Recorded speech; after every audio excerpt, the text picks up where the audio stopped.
وہ کون سا نسخہ ہے جس سے آپ زندہ آ گئے؟ تو جناب سراقہ رونے لگے، فرمانے لگے نسخہ کوئی بھی نہیں، میرا ایمان بڑا مضبوط ہے، میرا اپنے نبی پہ ایمان بڑا مضبوط ہے۔ میرے رسول پاک نے فرمایا تھا تیرے ہاتھوں میں کسرا کے کنگن آئیں گے، فرمایا ابھی کنگن نہیں آئے، اور جب تک میرے ہاتھوں میں کنگن نہیں آتے جناب اسرائیل بھی کوئی نہیں آئیں گے، وہ تبھی آئیں گے جب میرے ہاتھوں میں کنگن۔ علامہ اسماعیل حقی نے حدیث لکھی، حضرت عائشہ صدیقہ رضی اللہ تعالیٰ عنہ فرماتی ہیں، تفسیر روح البیان میں موجود ہے، کہتی ہیں ایک دن حضور اچانک میرے ساتھ آرام فرماتے بستر سے اٹھے نکل گئے۔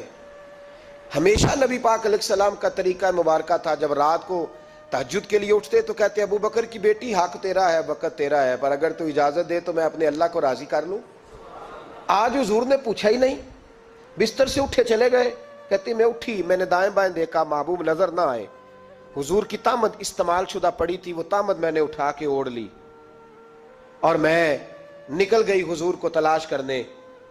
کہتی ہیں جب میں باہر گئی مسجد نبوی شریف کے ساتھ جنت البقیع کی جانب، نبی پاک سجدے میں تھے۔ کہتی ہیں میں گئی، تھوڑی دیر کھڑی ہوئی، حضور نے آہٹ سنی تو پوچھا تو کون ہے؟ میں نے کہا میں عائشہ ہوں۔ تو محبوب نے فرمایا یہ عائشہ کون ہے؟ میں نے کہا یا رسول اللہ میں آپ کی زوجہ۔ فرمایا زوجہ کیا ہوتی ہے؟ یا رسول اللہ میں ابو بکر کی بیٹی۔ تو نبی پاک نے فرمایا یہ ابو بکر کون ہے؟ حضرت عائشہ کہتی ہیں میرا کلیجہ پھٹنے کو آیا، میں وہاں سے پریشان حال واپس آئی۔ جب میں گئی تھی تب بھی ہلکی ہلکی بارش تھی، واپس لوٹی تو پھر بھی ہلکے ہلکے قطرے بارش کے گر رہے تھے۔ میں آ کے ہامتی کامتی بیٹھ گئی، تھوڑی دیر گزری تو نبی پاک تشریف لے آئے۔ تو حضور صلی اللہ تعالیٰ علیہ وسلم نے مجھے پریشان دیکھا تو کہا عائشہ کیا ہوا؟ کہا حضور آج وہ ہوا ہے جو کبھی نہیں ہوا۔ یا رسول اللہ میں پریشان ہو گئی ہوں۔ حضور عجیب بات ہے، میں گئی ہوں، آپ نے پوچھا کون ہے تو میں نے کہا میں عائشہ۔ کا عائشہ کون؟ آپ کی زوجہ۔ فرمایا زوجہ کون؟ ابو بکر کی بیٹی۔ کا ابو بکر کون؟ اور پھر حضور میں گئی ہوں تو میرے کپڑے بھیگ گئے، آپ آئے ہیں تو کپڑے خشک ہیں، سمجھ نہیں آئی۔ تو لفظ سنو حدیث کے، نبی پاک نے فرمایا عائشہ لی مع اللہ وقت، میرا اپنے اللہ کے ساتھ ایک وقت ہوتا ہے۔ کس کے ساتھ؟ آج میرا دوستوں کے ساتھ وقت ہے، آج میرا گھومنے کا وقت ہے، آج میرا خوش گپیوں کا وقت ہے، آج میرا سیاحت کا وقت ہے، آج میرا پکنک کا وقت ہے۔ میرے نبی پاک نے فرمایا لی مع اللہ وقت، عائشہ میرا اپنے اللہ کے ساتھ، میرا اپنے اللہ کے ساتھ ایک وقت ہوتا ہے۔ اس وقت نہ وہاں کوئی فرشتہ آ سکتا ہے، نہ کوئی نبی اور مرسل آ سکتا ہے۔ جب فرشتہ اور نبی نہیں آ سکتے تو عائشہ اور ابو بکر کیسے آ سکتے ہیں؟ تو کہا یا رسول اللہ پھر وہاں ہوتا کون ہے؟ تو حضور فرمانے لگے ایک میں ہوتا ہوں، دوسرا میرا رب ہوتا ہے، تیسرا کوئی موجود نہیں ہوتا۔ امت کو درس دیا ایک وقت 24 گھنٹوں میں ایسا لایا کر جس میں تو اپنے رب کو دکھڑے سنائے، جس میں تو دعائیں مانگے، جس میں تو عرض و نیاز کرے، جس میں تو اپنے گناہوں کی معافی چاہے۔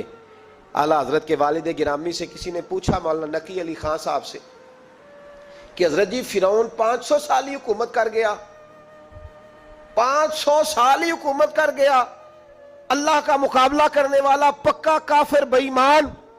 تو آپ فرمانے لگے ملا رومی کی وہ کتاب پڑھو مثنوی، جس میں انہوں نے لکھا ہے کہ جب ساری دنیا سو جاتی تھی تو فرعون اٹھ کے مصلے پہ بیٹھتا تھا، کہتا تھا یا اللہ معاف کر دے، رب تو ہی ہے، گناہگار بڑا ہوں پر مہربانی کر۔ روز معافیاں مانگتا تھا تو رب کریم کی قدرت نے مہلت دی کہ روز توبہ کرتا ہے، چلو ایک دن سچی بھی کاری جائے تو اچھا ہے، اللہ نے مہلت دی۔ اور میرے بھائی اگر تو روز رات مصلے پہ بیٹھے تو تجھے مہلت ملے، عذاب نہ آئے۔ اگر تو اپنے رب کے ساتھ تنہائی کرے تو اللہ تجھے مہلت دے، سزا نہ دے۔ لیکن ہم یہ وقت نکالتے ہی نہیں، اللہ کے ساتھ میت کا ہمارا مزاج ہی نہیں۔ ترمذی شریف میں نبی پاک علیہ السلام نے فرمایا ہے دنیا داروں کو دکھڑے نہ سنایا کر، مالداروں کے سامنے رونے نہ رویا کر، یہ تجھے کیا دے سکتے؟ تو اٹھ کے جائے گا تو کہیں گے محنت کرتا نہیں، روز مانگنے آ جاتا ہے۔ دنیا داروں کو دکھڑے نہ سنا، اور میں دکھ سنا تو اپنے رب کو سنا، اللہ والوں کو سنا، اللہ کے نبی کو سنا۔ اس سے مراد یہ سارے کہا دکھڑے اپنے رب کو سنا۔ اگر تو اپنے رب کو دکھڑے سنائے گا تو تھوڑی دیر ضرور ہوگی، لیکن ایک دن ایسا ضرور آئے گا، میرے مصطفیٰ کریم فرماتے ہیں رب تجھے دنیا سے بے نیاز کر کے مالا مال فرما دے گا۔ دھوکے کا مزاج نہ بنا، کینچی لے کے نہ گھوم کے کیسے جیب کاٹ سکتی, اللہ کو دکھڑے سنا. حضرت عائشہ عرض کرنے لگی حضور چلیں یہ تو سمجھ آ گئی, لیکن بارش مجھ پہ پڑی آپ پہ پڑی نہیں, تو کہا عائشہ تم نے اوڑا کیا تھا؟ کہا حضور آپ کی طامت. فرمایا بارش کوئی نہیں تھی, جب تو نے میری طامت لی تو خدا کی رحمتیں تم پر برسنے لگ گئی. تو حضور کے وجود سے لگی ہوئی چیز کوئی اوڑھ لے تو رحمت برستی ہے, تو میرے نبی کی مسجد چومنے سے کیوں رحمت نہیں برستی؟ جالی چومنے سے کیوں نہیں برستی؟ جہاں جہاں حضور رکے, جہاں جہاں نبی پاک ٹھہرے, وہاں جانے سے کرم کیوں نہیں ہوتا؟